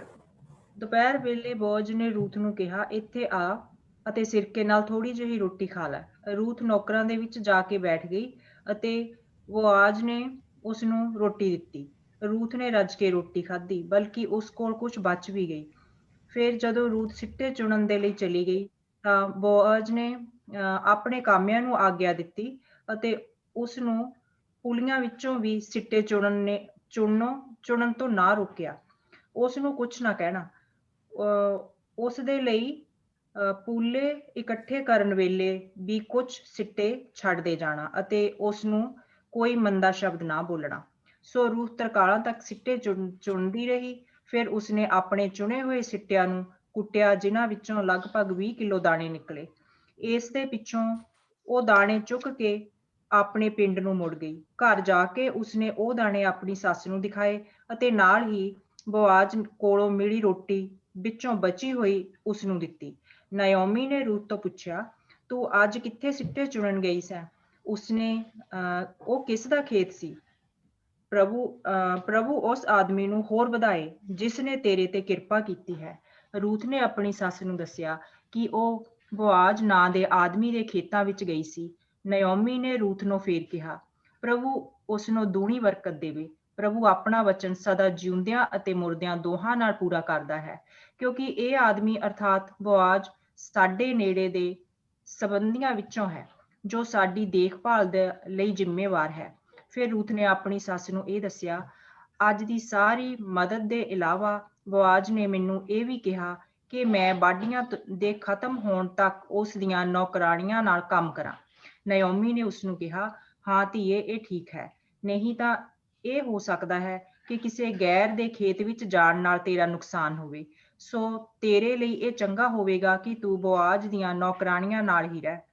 ਇਸ ਲਈ ਜੌਆਂ ਅਤੇ ਕਣਕਾਂ ਦੀਆਂ ਵਾਢੀਆਂ ਦੇ ਅੰਤ ਤੱਕ ਰੂਥ ਬੋਆਜ਼ ਦੀਆਂ ਨੌਕਰਾਣੀਆਂ ਨਾਲ ਹੀ ਸਿੱਟੇ ਚੁਣਨ ਜਾਂਦੀ ਰਹੀ, ਪਰ ਉਹ ਆਪਣੀ ਸੱਸ ਦੇ ਨਾਲ ਹੀ ਰਹਿੰਦੀ ਸੀ। ਸੋ ਪ੍ਰਭੂ ਨੇ ਇੱਕ ਹੋਰ ਉਸਦੇ ਲਈ ਇਹ ਬਰਕਤ ਦਾ ਜਿਹੜਾ ਰਸਤਾ ਖੋਲਿਆ ਕਿ ਉਸਨੇ ਕਿਹਾ ਕਿ ਉਹ ਸਾਡੇ ਆਪਣੇ ਪਰਿਵਾਰ ਦੇ ਵਿੱਚੋਂ, ਔਰ ਪ੍ਰਭੂ ਨੇ ਉਸਦੇ ਉੱਤੇ ਇਹ ਜ਼ਿੰਮੇਵਾਰੀ ਪਾਈ ਹੋਇਆ ਕਿ ਉਹ ਸਾਡੀ ਸੰਭਾਲ ਕਰੇ। ਸੋ ਉਸਨੇ ਕਿਹਾ, ਤੂੰ ਉੱਥੇ ਬੋਆਜ਼ ਦੇ ਲਾਗੇ ਹੀ ਰਹਿਣਾ। ਹੁਣ ਵਾਢੀਆਂ ਮੁੱਕ ਗਈਆਂ, ਹੁਣ ਪ੍ਰਭੂ ਇਸ ਨੂੰ ਅਗਲੀ ਤੇ ਲੈ ਕੇ ਜਾ ਰਿਹਾ। ਜਿਹੜੀ ਅਸੀਂ ਚੀਜ਼ ਦੇਖੀ ਆ ਪਹਿਲੇ ਚੈਪਟਰ 'ਚ, ਅਸੀਂ ਦੇਖਿਆ ਕਿ ਉਸਨੇ ਬਹੁਤ ਭਾਰਾ ਡਿਸੀਜਨ ਲਿਆ, ਔਰ ਉਸ ਡਿਸੀਜਨ ਦੇ ਵਿੱਚ ਉਸਨੇ ਆਪਣੀ ਜਾਨ ਇਜ਼ਰਾਈਲੀਆਂ ਦੇ ਪ੍ਰਭੂ ਦੇ ਹੱਥਾਂ ਦੇ ਵਿੱਚ ਦਿੱਤੀ। ਦੂਸਰੇ ਚੈਪਟਰ ਦੇ ਵਿੱਚ ਅਸੀਂ ਇਹ ਦੇਖਿਆ ਕਿ ਪ੍ਰਭੂ ਉਸਨੇ ਜਿਹੜਾ ਕੰਮ ਉਹਦਾ ਹਾਲੇ ਵੀ ਚੱਲਦਾ ਪਿਆ, ਉਹ ਆਪਣੀ ਸੱਸ ਦੀ ਸੇਵਾ ਕਰਦੀ ਪਈ ਹੈ। ਸੱਸ ਘਰ ਆ, ਉਹ ਆਪ ਸਿੱਟੇ ਚੁਗਣ ਜਾਂਦੀ ਹੈ, ਔਰ ਉੱਥੇ ਪ੍ਰਭੂ ਨੇ ਉਸਦੇ ਉੱਤੇ ਇਹ ਬਰਕਤ ਕੀਤੀ ਹੈ ਕਿ ਜਿਸਲੇ ਉਸਨੂੰ ਉਹ ਬੰਦਾ ਮਿਲਾਇਆ ਜਿਹੜਾ ਇਹ ਜਾਣਦਾ ਔਰ ਇਸ ਗੱਲ ਤੋਂ ਖੁਸ਼ ਆ ਕਿ ਇਹਨੇ ਆਪਣੀ ਮਾਂ ਦੇ ਨਾਲ ਜੋ ਕੀਤਾ, ਔਰ ਉਹ ਵੀ ਹੁਣ ਆਪਣਾ ਫਰਜ਼ ਨਿਭਾ ਰਿਹਾ। ਉਸਨੂੰ ਵੀ ਪਤਾ ਹੈ ਕਿ ਮੈਂ ਜ਼ਿੰਮੇਵਾਰ, ਔਰ ਉਹ ਜ਼ਿੰਮੇਦਾਰੀ ਨਿਭਾ ਰਿਹਾ। ਔਰ ਆਪਣੇ ਨੌਕਰਾਂ ਨੂੰ ਉਸਨੇ ਕਿਹਾ ਕਿ ਜਿਸਲੇ ਤੁਸੀਂ ਜਿਹੜੇ ਪੂਲੇ ਬੰਨ੍ਹਦੇ ਆ ਤੇ ਉਸ ਵੇਲੇ ਥੋੜੇ ਹੋਰ ਵੀ ਇਹਦੇ ਲਈ ਛੱਡਦੇ ਜਾਓ। ਔਰ ਇਸ ਤਰ੍ਹਾਂ ਉਹ ਹਰ ਰੋਜ਼ ਘਰ ਦਾਣੇ ਲੈ ਕੇ ਆ ਰਹੀ ਹੈ, ਔਰ ਉੱਥੇ ਰੋਟੀ ਖਾ ਰਹੀ ਆ, ਮਾਂ ਦੇ ਲਈ ਰੋਟੀ ਘਰ ਲੈ ਕੇ ਆ ਰਹੀ ਹੈ। ਔਰ ਦਿਨ ਬ ਦਿਨ ਜਿਹੜਾ ਪ੍ਰਭੂ ਆ ਉਹ ਆਪਣਾ ਕੰਮ ਹੁਣ ਉਹਦੀ ਜ਼ਿੰਦਗੀ ਦੇ ਵਿੱਚ ਵਧਾ ਰਿਹਾ। ਪ੍ਰਭੂ ਨੇ ਹੁਣ ਉਸਨੂੰ ਦੁਨਿਆਵੀ ਬਰਕਤ ਦੇਣੀ ਹੈ, ਔਰ ਉਸ ਦੇ ਵੱਲ ਅਸੀਂ ਹੁਣ ਜਾ ਰਹੇ ਹਾਂ। ਤੀਸਰੇ ਚੈਪਟਰ ਦੇ ਵਿੱਚ ਨਾਓਮੀ ਨੂੰ ਹੁਣ ਉਸਦੀ ਸੱਸ ਨੇ ਸਲਾਹ ਦਿੱਤੀ ਆ, ਔਰ ਆਓ ਅਸੀਂ ਤੀਸਰੇ ਚੈਪਟਰ ਦੀ ਪਹਿਲੀ ਆਇਤ ਤੋਂ ਲੈ ਕੇ ਅਸੀਂ ਇਸ ਦੀਆਂ 14 ਆਇਤ ਤੱਕ ਪੜਾਂਗੇ।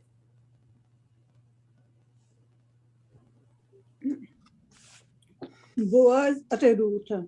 ਕੁਝ ਦਿਨਾਂ ਦੇ ਪਿੱਛੋਂ ਨਾਓਮੀ ਨੇ ਰੂਥ ਨੂੰ ਕਿਹਾ, ਧੀਏ, ਮੈਂ ਤੈਨੂੰ ਫਿਰ ਤੋਂ ਸੁਖੀ ਦੇਖਣਾ ਚਾਹੁੰਦੀ ਹਾਂ। ਇਸ ਦੇ ਲਈ ਮੇਰਾ ਕਰਤੱਵ ਹੈ ਕਿ ਤੇਰੇ ਲਈ ਇੱਕ ਚੰਗਾ ਘਰ ਵਾਲਾ ਲੱਭਾਂ। ਤੂੰ ਬੋਝ ਨੂੰ ਤਾਂ ਜਾਣਦੀ ਹੀ ਹੈ, ਜਿਸ ਦੀਆਂ ਨੌਕਰਾਣੀਆਂ ਨਾਲ ਤੂੰ ਕੰਮ ਕਰਦੀ ਰਹੀ ਹੈ। ਉਹ ਸਾਡਾ ਇੱਕ ਨੇੜੇ ਦਾ ਸੰਬੰਧੀ ਹੈ। ਅੱਜ ਰਾਤ ਨੂੰ ਉਹ ਆਪਣੇ ਜੌਆਂ ਦੇ ਪੇੜਾਂ ਵਿੱਚ ਰਹੇਗਾ। ਤੂੰ ਚੰਗੀ ਤਰ੍ਹਾਂ ਨਹਾ ਧੋ ਕੇ ਆਪਣੇ ਵਾਲਾਂ ਨੂੰ ਤੇਲ ਲਾ ਕੇ ਸਵਾਰ, ਫਿਰ ਤੂੰ ਆਪਣੇ ਚੰਗੇ ਕੱਪੜੇ ਪਾ ਕੇ ਬੋਝ ਦੇ ਪੇੜਾਂ ਵਿੱਚ ਜਾ। ਪਰ ਤੂੰ ਉਸਦੇ ਸਾਹਮਣੇ ਉਸ ਸਮੇਂ ਤੱਕ ਨਾ ਆਵੀਂ ਜਦੋਂ ਤੱਕ ਕਿ ਉਹ ਖਾ ਪੀ ਕੇ ਵਿਹਲਾ ਨਾ ਹੋ ਜਾਵੇ। ਜਦੋਂ ਉਹ ਸੌਂ ਜਾਵੇ ਤਾਂ ਧਿਆਨ ਰੱਖਣਾ ਕਿ ਉਹ ਕਿੱਥੇ ਸੌਂਦਾ ਹੈ, ਅਤੇ ਫਿਰ ਜਾ ਕੇ ਉਸਦੇ ਚਰਨ ਨੰਗੇ ਕਰਕੇ ਉੱਥੇ ਲੇਟ ਜਾਵੇਂ, ਤਾਂ ਉਹ ਤੈਨੂੰ ਦੱਸੇਗਾ ਕਿ ਤੈਨੂੰ ਕੀ ਕਰਨਾ ਚਾਹੀਦਾ ਹੈ। ਰੂਥ ਨੇ ਆਪਣੀ ਸੱਸ ਨੂੰ ਉੱਤਰ ਦਿੱਤਾ, ਮੈਂ ਉਹ ਸਭ ਕਰਾਂਗੀ ਜੋ ਤੁਸੀਂ ਕਹੋਗੇ। ਸੋ ਰੂਥ ਪੇੜਾਂ ਵਿੱਚ ਗਈ ਅਤੇ ਉਸਨੇ ਸਭ ਕੁਝ ਉਸੇ ਤਰ੍ਹਾਂ ਕੀਤਾ ਜਿਸ ਤਰ੍ਹਾਂ ਉਸਦੀ ਸੱਸ ਨੇ ਉਸਨੂੰ ਕਰਨ ਵਾਸਤੇ ਕਿਹਾ ਸੀ। ਬੋਅਜ਼ ਚੰਗੀ ਤਰ੍ਹਾਂ ਖਾ ਪੀ ਕੇ ਅਤੇ ਆਨੰਦ ਨਾਲ ਭਰਿਆ ਹੋਇਆ ਆਪਣੇ ਬੋਲ ਕੋਲ ਜਾ ਕੇ ਸੌਂ ਗਿਆ। ਉਸੇ ਵੇਲੇ ਰੂਥ ਵੀ ਚੁੱਪ ਕਰਕੇ ਗਈ ਅਤੇ ਉਸਦੇ ਚਰਨ ਨੰਗੇ ਕਰਕੇ ਉਹਨਾਂ ਦੇ ਵਿੱਚ ਲੇਟ ਗਈ। ਇਸ ਦੇ ਪਿੱਛੋਂ ਕੋਈ ਅੱਧੀ ਰਾਤ ਦੇ ਵੇਲੇ ਬੋਅਜ਼ ਦੀ ਅਚਾਨਕ ਜਾਗ ਖੁੱਲ ਗਈ, ਤੇ ਜਦੋਂ ਉਸਨੇ ਮੁੜ ਕੇ ਦੇਖਿਆ ਤਾਂ ਉਹ ਇੱਕ ਔਰਤ ਨੂੰ ਆਪਣੇ ਚਰਨਾਂ ਵਿੱਚ ਲੇਟੀ ਦੇਖ ਕੇ ਹੈਰਾਨ ਰਹਿ ਗਿਆ। ਬੋਅਜ਼ ਨੇ ਪੁੱਛਿਆ, ਤੂੰ ਕੌਣ ਹੈ? ਰੂਥ ਨੇ ਉੱਤਰ ਦਿੱਤਾ, ਤੇਰੀ ਦਾਸੀ ਰੂਥ, ਕਿਉਂਕਿ ਤੁਸੀਂ ਮੇਰੇ ਲਾਗੇ ਦੇ ਇੱਕ ਸੰਬੰਧੀ ਹੋ ਅਤੇ ਤੁਹਾਡਾ ਮੇਰੇ ਵੱਲ ਇੱਕ ਖਾਸ ਕਰਤੱਵ ਹੈ, ਇਸ ਲਈ ਮੈਨੂੰ ਆਪਣੀ ਪਤਨੀ ਬਣਨ ਲਈ ਸਵੀਕਾਰ ਕਰੋ। ਬੋਅਜ਼ ਨੇ ਉਸਨੂੰ ਉੱਤਰ ਦਿੱਤਾ, ਬੀਬੀ, ਪ੍ਰਭੂ ਤੈਨੂੰ ਬਰਕਤ ਦੇਵੇ, ਤੂੰ ਆਪਣੇ ਟੱਬਰ ਨਾਲ ਪੂਰੀ ਵਫਾਦਾਰ ਰਹੀ ਹੈ। ਇਹ ਜੋ ਤੂੰ ਕਰ ਰਹੀ ਹੈ ਇਹ ਤੇਰੀ ਵਫਾਦਾਰੀ ਤੋਂ ਵੀ ਅਧਿਕ ਹੈ ਜੋ ਤੂੰ ਆਪਣੀ ਸੱਸ ਨਾਲ ਨਿਭਾਈ ਹੈ, ਕਿਉਂਕਿ ਤੂੰ ਕਿਸੇ ਅਮੀਰ ਜਾਂ ਗਰੀਬ ਨੌਜਵਾਨ ਦੇ ਪਿੱਛੇ ਨਹੀਂ ਲੱਗੀ। ਇਸ ਲਈ ਬੀਬੀ, ਹੁਣ ਤੂੰ ਕੋਈ ਫਿਕਰ ਨਾ ਕਰ, ਕਿਉਂਕਿ ਪਿੰਡ ਦਾ ਹਰ ਵਾਸੀ ਜਾਣਦਾ ਹੈ ਕਿ ਤੂੰ ਇੱਕ ਨੇਕ ਔਰਤ ਹੈ। ਮੈਂ ਤੇਰੇ ਲਈ ਸਭ ਕੁਝ ਕਰਾਂਗਾ। ਇਹ ਸੱਚ ਹੈ ਕਿ ਮੈਂ ਤੇਰੇ ਨੇੜੇ ਦਾ ਇੱਕ ਸੰਬੰਧੀ ਹਾਂ ਅਤੇ ਮੇਰੀ ਕੁਝ ਜ਼ਿੰਮੇਵਾਰੀ ਤੇਰੇ ਵੱਲ ਹੈ, ਪਰ ਇੱਕ ਆਦਮੀ ਹੋਰ ਹੈ ਜੋ ਮੇਰੇ ਤੋਂ ਵੀ ਨੇੜੇ ਦਾ ਤੇਰਾ ਸੰਬੰਧੀ ਹੈ। ਹੁਣ ਤੂੰ ਬਾਕੀ ਰਾਤ ਇੱਥੇ ਹੀ ਆਰਾਮ ਕਰ ਤੇ ਸਵੇਰੇ ਅਸੀਂ ਪਤਾ ਕਰਾਂਗੇ ਕਿ ਉਹ ਆਦਮੀ ਤੇਰੀ ਜ਼ਿੰਮੇਵਾਰੀ ਲੈਣ ਲਈ ਤਿਆਰ ਹੈ ਜਾਂ ਨਹੀਂ। ਜੇਕਰ ਉਹ ਤਿਆਰ ਹੋਵੇ ਤਾਂ ਵਾਹ ਭਲੀ, ਨਹੀਂ ਤਾਂ ਮੈਂ ਜਿਉਂਦੇ ਪਰਮੇਸ਼ਰ ਦੇ ਨਾਂ ਤੇ ਤੈਨੂੰ ਬਚਨ ਦਿੰਦਾ ਹਾਂ ਕਿ ਮੈਂ ਤੇਰੀ ਪੂਰੀ ਜ਼ਿੰਮੇਵਾਰੀ ਲਵਾਂਗਾ। ਹੁਣ ਤੂੰ ਜਾ ਕੇ ਸੌਂ ਜਾ। ਸੋ ਰੂਥ ਲੋ ਲੱਗਣ ਤੱਕ ਉੱਥੇ ਹੀ ਸੁੱਤੀ ਰਹੀ, ਪਰ ਲੋ ਲੱਗਣ ਤੇ ਹੀ ਉਹ ਉੱਠ ਗਈ। ਉਸਨੂੰ ਕੋਈ ਦੇਖ ਨਾ ਸਕੇ, ਕਿਉਂਕਿ ਬੋਅਜ਼ ਨੇ ਕਿਹਾ ਸੀ, ਕੋਈ ਇਹ ਨਾ ਜਾਣੇ ਕਿ ਉਹ ਰਾਤ ਆਈ ਸੀ। ਸੋ ਅਸੀਂ ਪ੍ਰਭੂ ਦੇ ਵਚਨ ਦੇ ਵਿੱਚ ਇੱਥੇ ਇਹ ਦੇਖਦੇ ਪਏ ਹਾਂ ਕਿ ਮਾਂ ਨੇ ਜੋ ਰਿਵਾਜ ਸੀ ਉਹਦੇ ਅਨੁਸਾਰ ਉਸਨੂੰ ਦੱਸਿਆ ਕਿ ਤੂੰ ਕੀ ਕਰਨਾ। ਔਰ ਕਿਉਂਕਿ ਬੋਆਜ਼ ਵੀ ਇਜ਼ਰਾਈਲੀ ਸੀ, ਉਸਨੂੰ ਸਾਰੇ ਰਿਵਾਜ ਦਾ ਪਤਾ ਸੀਗਾ, ਔਰ ਉਸਨੇ ਉਸਦੇ ਜਿਸਲੇ ਪੈਰਾਂ ਦੇ ਬਲ ਨੂੰ ਲੇਟੀ ਆ ਤੇ ਉਸਦਾ ਕਹਿਣ ਦਾ ਮਤਲਬ ਇਹ ਆ ਕਿ ਤੂੰ ਮੈਂ ਤੇਰੇ ਕੋਲ ਇੱਕ ਤਰ੍ਹਾਂ ਦਾ, ਜਿੱਦਾਂ ਕੀ ਕਹਿੰਦੇ ਹੁੰਦੇ, ਬੜਾ ਪਿਆਰਾ ਜਿਹਾ ਸ਼ਬਦ ਜਿਹੜੇ ਲੋਕ ਇੱਥੇ ਆਸਰਾ ਲੈਣ ਦੇ ਲਈ ਆਉਂਦੇ ਆ, ਸ਼ਰਨਾਰਥੀ ਆਉਂਦੇ ਆ, ਇਟਸ ਬੇਸਿਕਲੀ ਦੈਟ, ਹਾਂ, ਕਿ ਮੈਂ ਤੇਰੀ ਸ਼ਰਨ ਦੇ ਵਿੱਚ ਆਈ ਹਾਂ।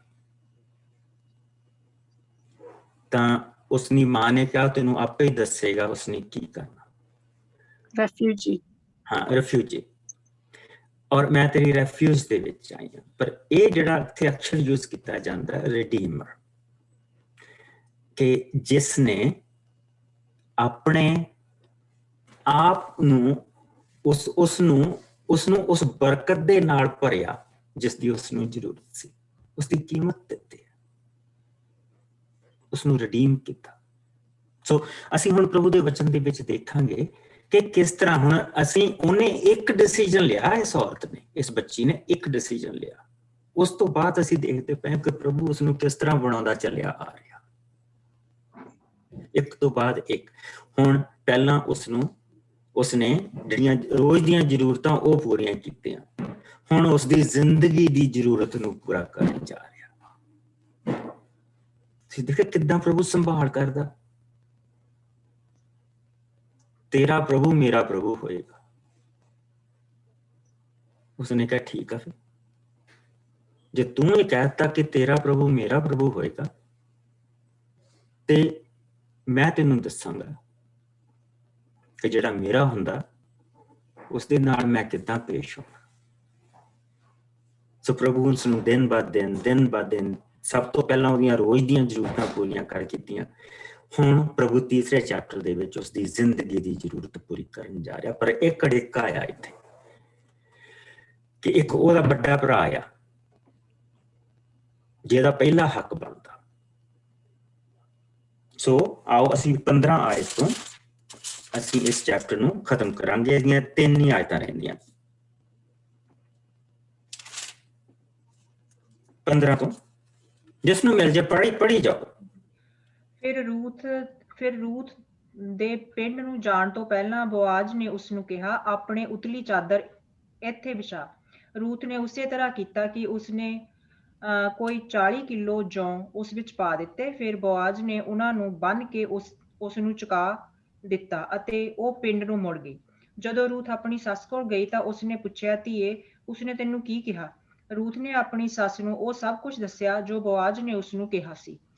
ਰੂਥ ਨੇ ਕਿਹਾ, ਬੋਆਜ਼ ਨੇ ਇਹ ਜੌਂ ਵੀ ਮੈਨੂੰ ਦਿੱਤੇ ਹਨ ਕਿਉਂਕਿ ਉਸਨੇ ਮੈਨੂੰ ਕਿਹਾ ਕਿ ਮੈਂ ਤੁਹਾਡੇ ਕੋਲ ਖਾਲੀ ਹੱਥੀਂ ਨਾ ਮੁੜਾਂ। ਸਭ ਕੁਝ ਸੁਣਨ ਦੇ ਪਿੱਛੋਂ ਨਾਓਮੀ ਨੇ ਰੂਥ ਨੂੰ ਕਿਹਾ, ਮੇਰੀ ਧੀਏ, ਹੁਣ ਉਸ ਸਮੇਂ ਤੱਕ ਧੀਰਜ ਕਰ ਜਦੋਂ ਤੱਕ ਕਿ ਤੈਨੂੰ ਪਤਾ ਲੱਗ ਜਾਵੇ ਕਿ ਸਾਰਾ ਮਾਮਲਾ ਕਿਸ ਤਰ੍ਹਾਂ ਬਣਨੇ ਲੱਗਦਾ ਹੈ, ਕਿਉਂਕਿ ਅੱਜ ਬੋਆਜ਼ ਉਸ ਸਮੇਂ ਤੱਕ ਚੈਨ ਨਹੀਂ ਕਰੇਗਾ ਜਦੋਂ ਤੱਕ ਕਿ ਉਹ ਇਸ ਮਾਮਲੇ ਨੂੰ ਖਤਮ ਨਾ ਕਰ ਲਵੇਗਾ। ਖਤਮ ਨਹੀਂ ਕਰਦਾ ਹੈਗਾ।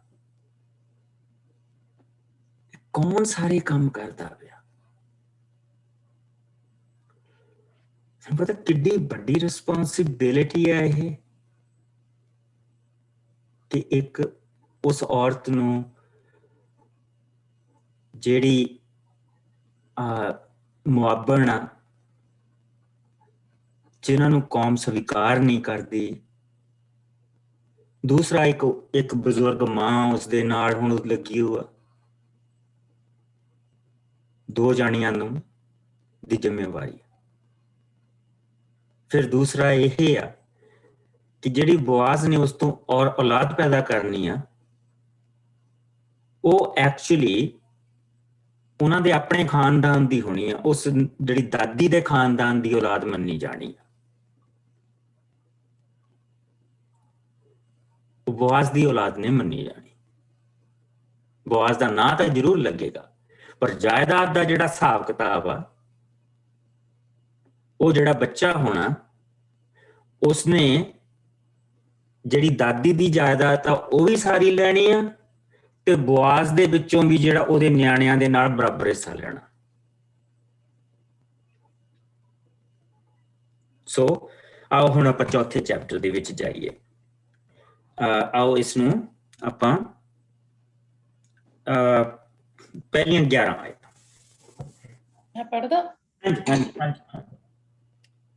रूत और बोआज का विवाह।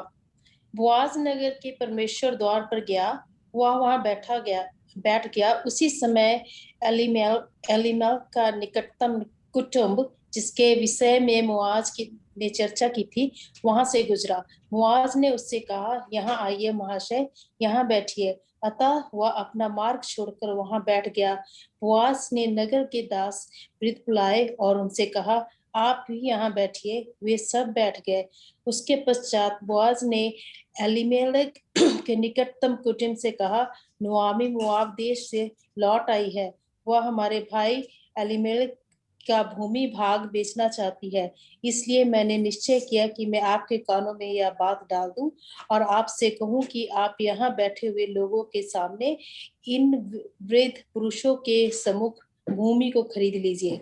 यदि आप भूमि को छोड़ना चाहते हैं तो आप उसको छुड़ा लीजिए। यदि उसको छुड़ाना नहीं चाहते हैं तो मुझे बता दीजिए, जिससे मुझे मालूम हो जाए। भूमि को खरीदने का प्रथम अधिकार आपका है। आप एलीमेलेक के निकटतम कुटुंबी हैं। आपके पश्चात मेरा अधिकार है। और उसने कहा, मैं भूमि को छुड़ाऊंगा। तब मुआज ने कहा, जिस दिन आप भूमि को नुआमी के हाथ से खरीदेंगे, उस दिन मुआमी विधवा रूत अपनी पत्नी बन जाएगी, जिससे प्रत्येक भूमि पर मृतक के परिवार का अधिकार बना रहे। निकटतम कुटुंबी ने कहा, ऐसी स्थिति में मैं भूमि भाग को नहीं छोड़ सकता। ऐसा करने से मैं स्वयं अपनी पैतृक भूमि को साक्षित पहुंचाऊंगा। भूमि छुड़ाने का मेरा अधिकार आप ले लीजिए। मैं नुआमी की भूमि को नहीं छुड़ा सकता। ਇੱਥੇ ਤੱਕ ਠੀਕ ਆ। ਹੁਣ ਤੁਸੀਂ ਦੇਖੋ, ਇਸ ਨੂੰ ਧਿਆਨ ਦੇ ਨਾਲ, ਜਿਹੜੀ ਮੈਂ ਕਹੀ ਸੀ, ਇੱਥੇ ਉਹ ਚੀਜ਼ ਹੁੰਦੀ ਪਈ ਹੈ। ਉਸਨੇ ਅਬੀਮਲਕ ਜੋ ਉਸਦਾ ਜਿਹਦਾ ਪਹਿਲਾ ਹੱਕ ਬਣਦਾ ਉਸਨੂੰ ਬੁਲਾਇਆ ਔਰ ਉਸਨੇ ਕਿਹਾ ਕਿ ਸਭ ਤੋਂ ਪਹਿਲਾਂ ਜਿਹੜੀ ਚੀਜ਼ ਕਹੀ ਆ ਉਸਨੂੰ ਪਤਾ ਸੀ ਕਿ ਕਿੱਦਾਂ ਗੱਲ ਕਰਨੀ। ਉਸਨੇ ਇਹ ਨਹੀਂ ਕਿਹਾ ਕਿ ਰੂਥ ਦੇ ਨਾਲ ਤੂੰ ਵਿਆਹ ਕਰ। ਉਹਨੂੰ ਜਿਹੜੀ ਗੱਲ ਜਿਸ ਤਰੀਕੇ ਦੇ ਨਾਲ ਗੱਲ ਛੇੜੀ ਆ, ਤੁਸੀਂ ਇਹ ਦੇਖੋ ਕਿ ਉਹ ਆਈ ਆ ਤੇ ਉਹ ਆਪਣੀ ਜ਼ਮੀਨ ਵੇਚਣੀ ਮੰਗਦੀ ਔਰ ਸਾਡੇ ਕੁਟੁੰਬ ਦੇ ਵਿੱਚੋਂ ਆ ਔਰ ਜ਼ਮੀਨ ਕੁਟੁੰਬ ਦੇ ਵਿੱਚੋਂ ਬਾਹਰ ਨਹੀਂ ਜਾ ਸਕਦੀ। ਜਿਹੜੇ ਸਾਡਾ ਅਸੀਂ ਜਿਸ ਕੁੱਲ ਦੇ ਵਿੱਚੋਂ ਆ ਇਹਦੇ ਵਿੱਚੋਂ ਬਾਹਰ ਨਹੀਂ ਜਾ ਸਕਦੇ। ਸੋ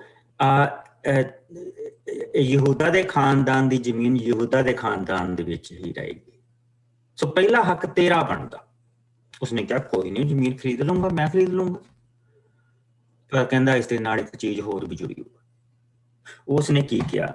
ਉਸਨੇ ਦੇਖੋ 5ਵੀਂ ਆਇਤ ਦੇ ਵਿੱਚ ਕਿਹਾ, ਤਦ ਬੋਆਜ਼ ਨੇ ਉਸਨੂੰ ਕਿਹਾ, ਜੇਕਰ ਤੂੰ ਖੇਤ ਖਰੀਦੇਂਗਾ ਤਾਂ ਨਿਓਮੀ ਦੀ ਨੂੰਹ ਜੋ ਵਿਧਵਾ ਹੈ ਉਹ ਵੀ ਤੇਰੀ ਪਤਨੀ ਹੋਵੇਗੀ, ਤਾਂ ਜੋ ਸਾਡੇ ਮਰੇ ਭਰਾ ਦਾ ਵਿਰਸਾ ਉਸਦੇ ਟੱਬਰ ਦੇ ਕੋਲ ਹੀ ਰਹੇ। ਤੁਸੀਂ ਦਾ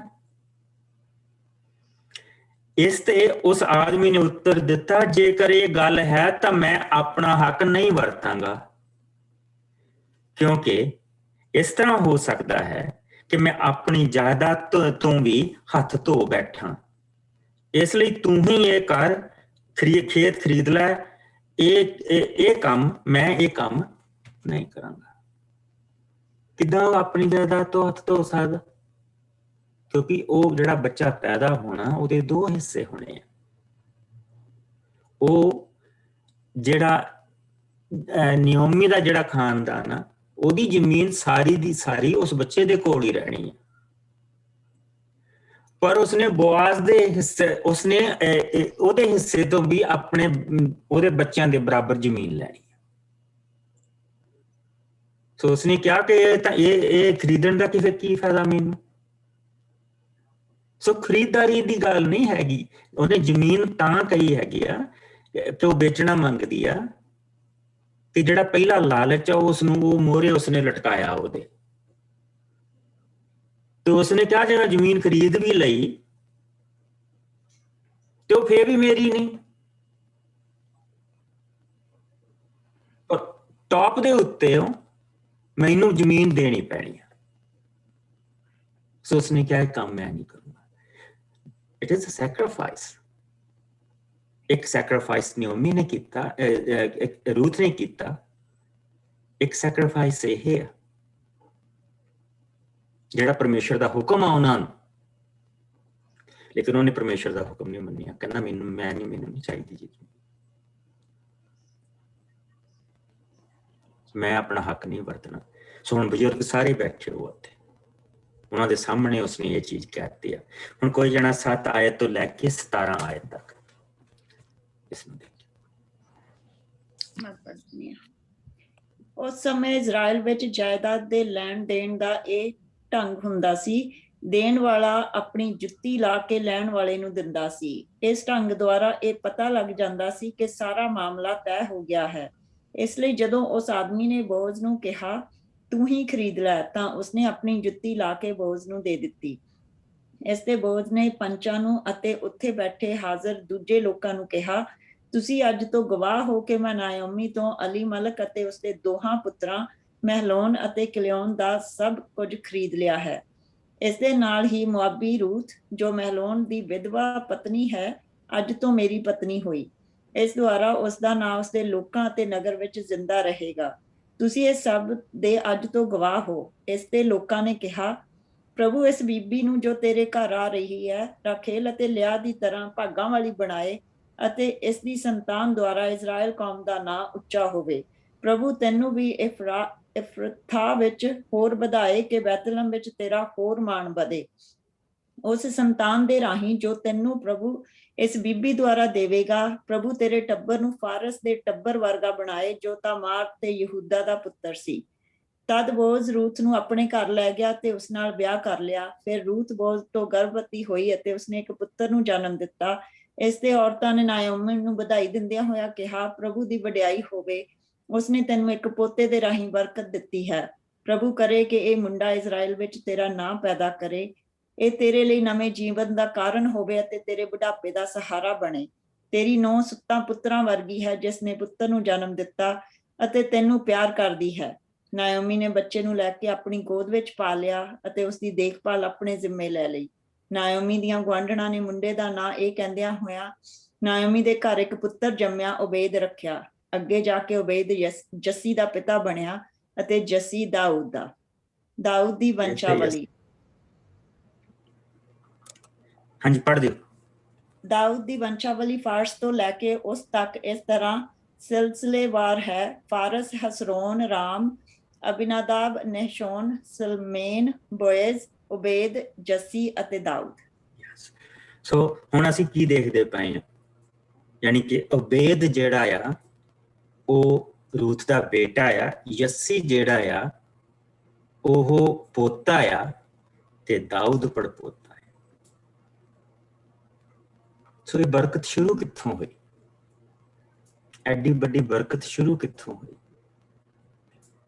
ਇੱਕ ਉਹ ਔਰਤ ਜਿਹੜੀ ਇਜ਼ਰਾਈਲੀ ਨਹੀਂ, ਜਿਸ ਨੇ ਇਜ਼ਰਾइल ਦੇ ਵਿੱਚ ਆ ਕੇ ਵੀ ਖਤਰਾ ਮੁੱਲ ਲਿਆ ਔਰ ਉਹ ਉਸਨੇ, ਕਿਉਂਕਿ ਜਿਹੜੀ ਚੀਜ਼ ਉਸਨੇ ਕਹੀ ਆ ਉਸਨੂੰ ਕੋਈ ਕੁਛ ਅੱਗੇ ਦਿਖਾਈ ਥੋੜਾ ਦਿੰਦਾ ਸੀ, ਜਿਸ ਲਈ ਉਸਨੇ ਕਿਹਾ ਮੈਂ ਮਾਂ ਤੇਰੇ ਨਾਲ ਜਾਊਂਗੀ। ਜੇ ਉਹਨੂੰ ਦਿਖਾਈ ਦਿੰਦਾ ਹੁੰਦਾ ਫਿਰ ਤਾਂ ਵੱਖਰੀ ਚੀਜ਼ ਸੀ। ਉਸਦੀ ਮਾਂ ਨੇ ਉਸਨੂੰ 2 ਵਾਰੀ 3 ਵਾਰੀ ਮਨਾ ਕੀਤਾ, ਬਾਰ-ਬਾਰ ਮਨਾ ਕੀਤਾ ਤੇ ਇਹ ਮੁੜ ਜਾ। ਉਸਨੇ ਹਰ ਇੱਕ ਵਾਰੀ ਕਿਹਾ ਕਿ ਨਹੀਂ ਮੈਂ ਨਹੀਂ ਮੁੜਾਂਗੀ, ਤੁਸੀਂ ਮੈਨੂੰ ਬਾਰ-ਬਾਰ ਨਾ ਕਹੋ।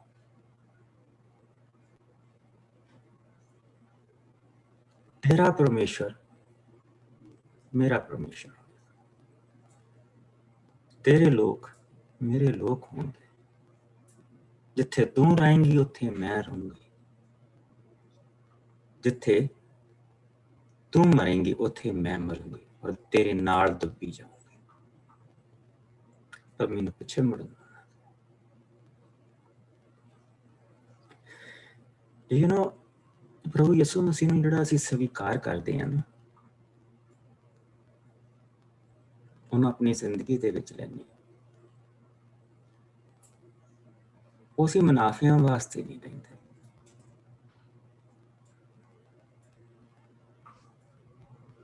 ਕਿਉਂਕਿ ਉਸਨੇ ਪਿਆਰ ਕੀਤਾ ਔਰ ਅਸੀਂ ਉਸਨੂੰ ਪਿਆਰ ਕਰਦੇ। ਹਾਂ, ਜਦੋਂ ਆਉਂਦੇ ਹਾਂ ਉਸ ਵੇਲੇ ਤਾਂ ਚਲੋ ਬਹੁਤ ਰਸਤਿਆਂ ਥਾਣੀ ਸਾਨੂੰ ਲੈ ਕੇ ਆਉਂਦਾ, ਲੇਕਿਨ ਜਿਹੜੇ ਅਸੀਂ ਮੈਚੁਰ ਹੋ ਜਾਂਦੇ ਹਾਂ, ਅਸੀਂ ਵੱਡੇ ਹੋ ਜਾਂਦੇ ਹਾਂ, ਤੇ ਫਿਰ ਸਾਨੂੰ ਇਸ ਚੀਜ਼ ਦਾ ਧਿਆਨ ਰੱਖਣਾ ਚਾਹੀਦਾ ਕਿ ਅਸੀਂ ਉਹ ਜਿੱਦਾਂ ਆਏ ਸੀ ਉਹੀ ਕੰਮ ਨਾ ਕਰੀ ਜਾਈਏ। ਪ੍ਰਭੂ ਨੂੰ ਪਿਆਰ ਦੇਈਏ।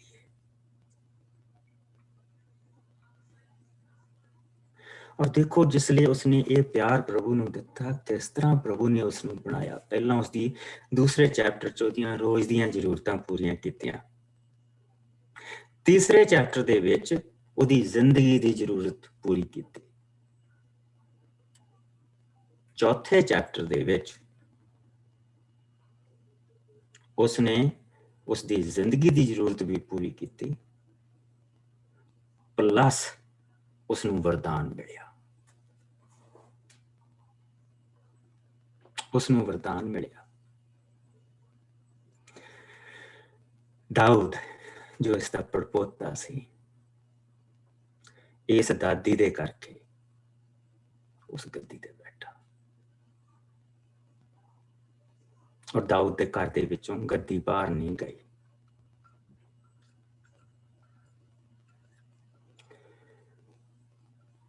ਧਰਤੀ ਦੇ ਉੱਤੇ ਉਹਦਾ ਪੜਪੋਤਾ ਗੱਦੀ ਤੇ ਬੈਠਾ ਆ,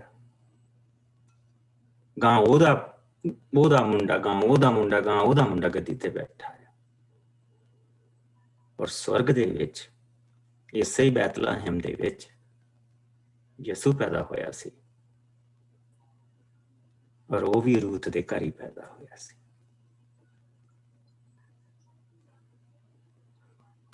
ਜਿਸ ਲਈ ਅਸੀਂ ਪ੍ਰਭੂ ਨੂੰ ਪਿਆਰ ਦਿੰਦੇ ਹਾਂ ਨਾ, ਤਾਂ ਫਿਰ ਉਹ ਏਦਾਂ ਦੀਆਂ ਬਰਕਤਾਂ ਦਿੰਦਾ। ਧਰਤੀ ਦੇ ਉੱਤੇ ਗੱਦੀ ਤੇ ਦਾਊਦ ਬੈਠਾ ਆ, ਤੇ ਸਵਰਗ ਦੇ ਵਿੱਚ ਉਸਦਾ ਯਸੂ ਬੈਠਾ ਹੈ। ਧਰਤੀ ਦੀ ਵੀ ਗੱਦੀ ਦੇ ਦਿੱਤੀ, ਸਵਰਗ ਦੀ ਵੀ ਦੇ ਦਿੱਤੀ। ਉਹਨੇ ਦੇਣ ਵਾਲਾ ਏਦਾਂ ਦਿੰਦਾ। ਤੁਸੀਂ ਸਾਰੇ, ਅਸੀਂ ਸਾਰੇ ਜੋ ਭੈਣ ਭਰਾ ਬੈਠੇ ਹਾਂ, ਸਾਡੇ ਵਿੱਚੋਂ ਕੋਈ ਮਸੀਹ ਘਰ ਦੇ ਵਿੱਚ ਪੈਦਾ ਨਹੀਂ ਹੋਇਆ। ਅਸੀਂ ਸਾਰਿਆਂ ਨੇ ਪ੍ਰਭੂ ਨੂੰ ਆਪਣੀ ਜ਼ਿੰਦਗੀ ਦੇ ਵਿੱਚ ਲਿਆ, ਸਾਰਿਆਂ ਨੇ ਉਸਨੂੰ ਸਵੀਕਾਰ ਕੀਤਾ,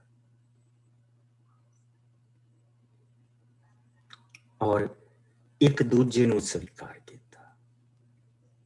ਆ ਖਾਨਦਾਨ ਜੋ ਸਾਡਾ ਇੱਥੇ ਬੈਠਾ 20 ਜਾਣਿਆਂ ਦਾ, that's the main ਖਾਨਦਾਨ। ਅਸੀਂ ਵੀ ਉਸ ਪ੍ਰਭੂ ਨੂੰ ਲਿਆ, ਇਸ ਖਾਨਦਾਨ ਦਾ ਪ੍ਰਭੂ ਸੀ, ਔਰ ਇਸ ਖਾਨਦਾਨ ਨੂੰ ਅਸੀਂ ਆਪਣਾ ਖਾਨਦਾਨ ਬਣਾਇਆ। ਜੇ ਪ੍ਰਭੂ ਨੂੰ ਪਿਆਰ ਦਈਏ ਤਾਂ ਕੀ ਕੁਛ ਕਰੇਗਾ। ਧਰਤੀ ਉੱਤੇ ਵੀ, ਰੋਜ਼ ਦੀ ਜ਼ਰੂਰਤਾਂ ਦੇ ਵਿੱਚ ਵੀ, ਜ਼ਿੰਦਗੀ ਦੀਆਂ ਜ਼ਰੂਰਤਾਂ ਦੇ ਵਿੱਚ ਵੀ, ਤੇ ਸਵਰਗੀ ਜ਼ਰੂਰਤਾਂ ਦੇ ਵਿੱਚ ਵੀ ਕਿਸ ਤਰ੍ਹਾਂ ਸਾਡੀਆਂ ਸੰਤਾਨਾਂ ਨੂੰ ਬਰਕਤ ਦੇਗਾ। ਉਸ ਪ੍ਰਭੂ ਦੇ ਕੋਲ ਤੁਸੀਂ ਆਏ ਆ, ਉਸ ਪ੍ਰਭੂ ਦੇ ਕੋਲ ਮੈਂ ਆਇਆ, ਜਿਹੜਾ ਕਹਿੰਦਾ ਮੈਂ ਦਿਆਲੂ, ਕਿਰਪਾਲੂ, ਗੁੱਸਾ ਕਰਨ ਦੇ ਵਿੱਚ ਮੱਠਾ, ਧੀਰਜ ਰੱਖਣ ਵਾਲਾ ਪ੍ਰਭੂ। ਔਰ ਜੋ ਮਾਪਿਆਂ ਤੇ ਪਰਦਾਦਿਆਂ ਦੇ ਵਫਾਦਾਰੀ ਦੇ ਵਿੱਚ ਜਵਾਬ ਦੇਣਾ।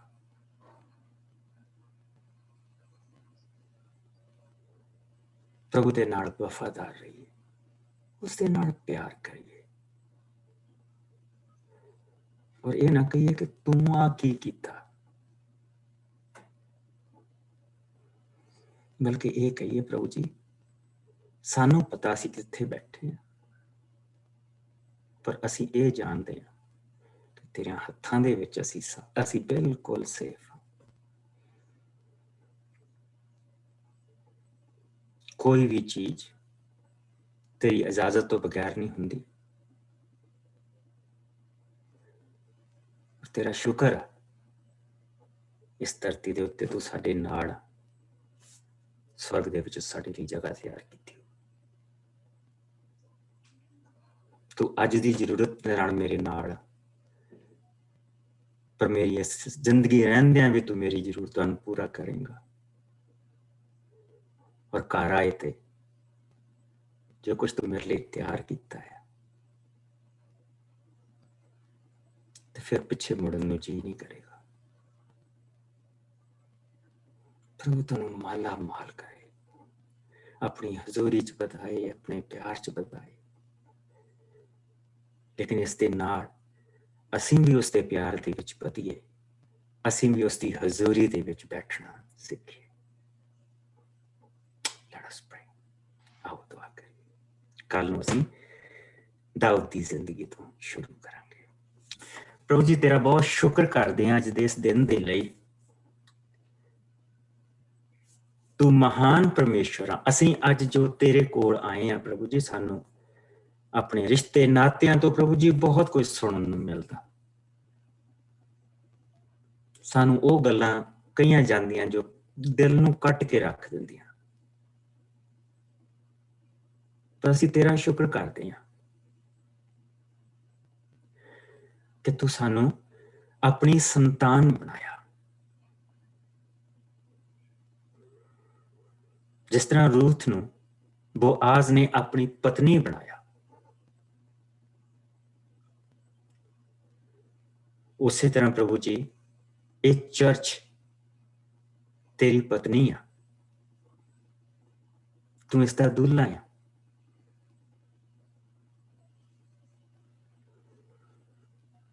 ਜਿਸ ਤਰ੍ਹਾਂ ਪ੍ਰਭੂ ਜੀ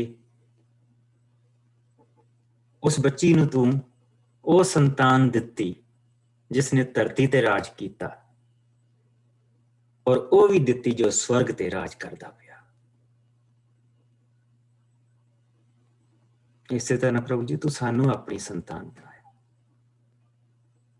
साडियां संतानां दे लई तू की कुछ रखिया है खुदावंद। ना इन्हां अखां ने देखिया ना कन्नां ने सुनिया कि प्रभु ने वो जो उसनू प्यार करदे आ दे लई की कुछ रखिया है। सानू प्रभु जी तू प्यार करना सिखा, असीं तेनू प्यार करिए, तेरियां दित्तियां चीजां दे वल्लों प्यार ना करिए, तेनू प्यार करिए। अपने प्यार च सानू बधा,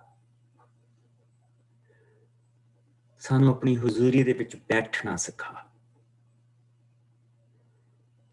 जिस तरह रूथ प्रभु जी उसके चरण नंगे करके उत्थे लम्मी पै गई। प्रभु जी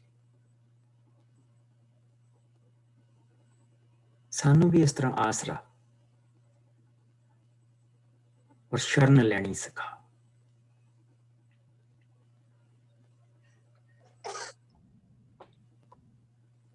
क्योंकि जो तेरी शरण दे विच रहिंदा उसनू किसी होर दी शरण की जरूरत नहीं पैंदी। प्रभु जी तू बाकी दा समा मेरे नाल और अपने बच्चों के नाल तू बनिया रही, साडे ते तेरी कृपा बनी रहे, साडे अगे पिछे सज्जे खब्बे ऊपर और पैरों दे विच छोटा रस्ता, स्वर्ग तो निगाहबानी, अंदर पवित्र आत्मा की हजूरी, यसु दा साथ, तेरी राखी कृपा शांति आराम प्रभु जी बनिया रहे। तेरा शालोम प्यार सानू घेर के रखे। जदों तक असीं द्वारा मिलिए प्रभु जी तेरी राखी साडे सब ते बनी रहे, साडियां दिलां नूं, मनां नूं और अखां नूं प्रभु जी अपने वल ला के रखी। मसीह यसु दे मिठे और प्यारे नाम दे विच आमीन। Bless you all. खुदावंद तुहानूं बहुत बरकत दे और तुहाडे सारियां दे नाल बनिया रहे और अपनी शांति दे विच बना के